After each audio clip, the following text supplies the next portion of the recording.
I'm here at the Transport Gallery of the Ulster Folk and Transport Museum, where during this summer there's an absolutely superb exhibition taking place. It's called Joey Dunlop, King of the Roads, and it's being organised to mark the 10th anniversary of the death of one of Ulster's true sporting icons. Let's go in and have a look.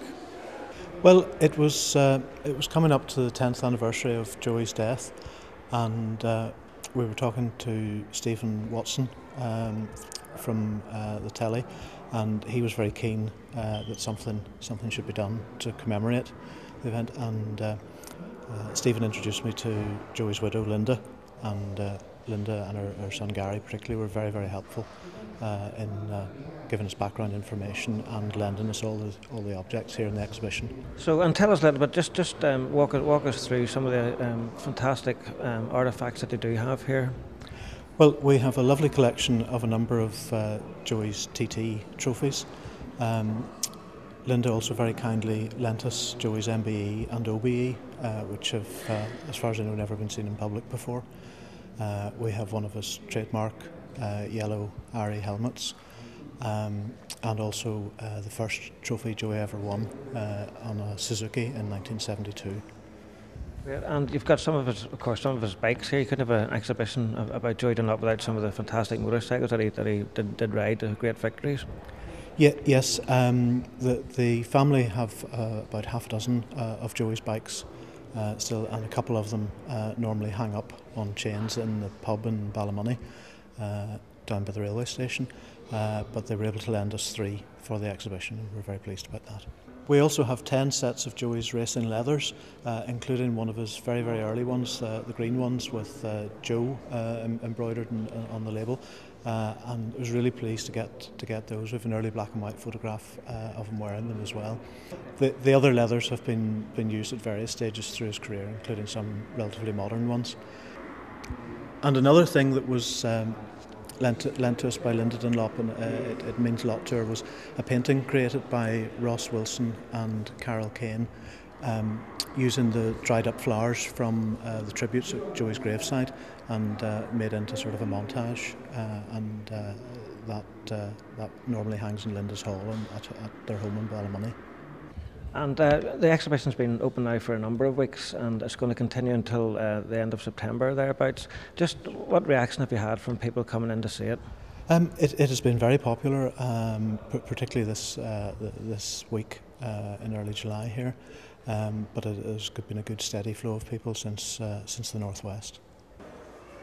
I now have with me Blair Donnelly. Blair, now I believe you have an interesting story to tell about Honda motorcycles. I have indeed. In 1959, I was employed by the then famous motorcycle rider for the Norton team, a chap by the name of Artie Bell. Artie Bell ran a shop in May Street, not far from where the Dunlop tyre was first invented by Mr. Dunlop. Artie Bell came down to me one morning and he said to me, "Guess what? I have some news for you. Reg Armstrong from Dublin, who at that particular time was Jeff Duke's pal and co-rider for the Gilera motorbike team. Something tells me it might have been MB Augusta, but well, it was settled for the Gilera." And he said to me that they were bringing the Japanese team on a marketing stroke competition visit to Northern Ireland with an idea of appearing in the Ulster Grand Prix, which was being held that time. The team arrived to the premises which I was the manager of in May Street, and they came in, the Japanese team came in with an interpreter that didn't know any English at all, and asked me would I be happy enough to set up a stand and some lighting, that they had got a motorbike with them. And believe it or not, the motorbike at that particular time was a Honda moped. They brought the Honda moped into the shop. We set up the grass lawn effect, set the motorcycle up, and put the spotlights on it. And the Japanese team took photographs, presented me with a peak cap, a tie pin, and a set of cufflinks. From that time, they left the shop, along with Reg Armstrong and Artie Bell. We went to the International Hotel, which was situated at the back of the City Hall, and went in and had lunch. The Japanese had asked for a rice dish. The chef conjured up some sort of a rice dish. I had chicken Maryland, Artie Bell had chicken Maryland, and it took off from there.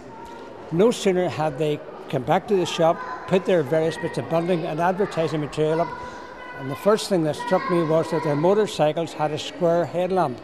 We were used to the old Lucas and the Wicker Pacey round Miller type lighting on motorcycles, but this had a square, and I thought, this is odd. But anyway, we put it in, and within a few days, a customer came in, looked at it, he says, I've heard about these Japanese bikes, they're not copies, they're fantastic.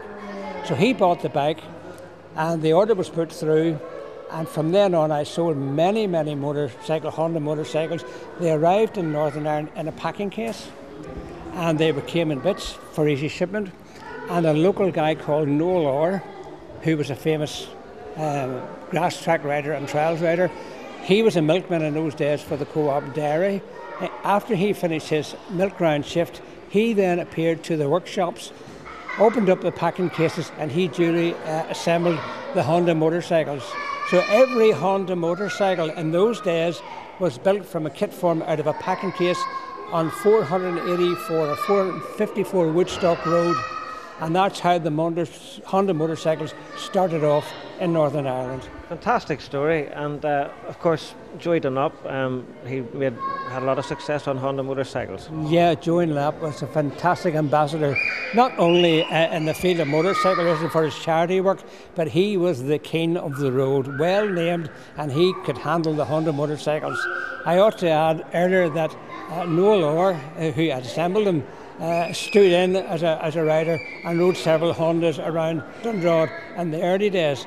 But it was only after that Joey came on the scene, and Joey, in his very humble surroundings, started off. He was mad keen, and he got involved with Honda, had a direct line with the Honda competition team, and the story tells itself from there on. He went on to win 26 TTs, a fantastic ambassador for Northern Ireland motorcycle riding. And Blair, what do you think of this exhibition on here at the minute? This is a super exhibition. This exhibition gives a detail and just it shows you the design and the evolvement of the Honda motorbike as I first knew it into what is known now as a fantastic racing machine. It does have its competitors, but this gives a fantastic insight into what Joey Dunlop was really all about.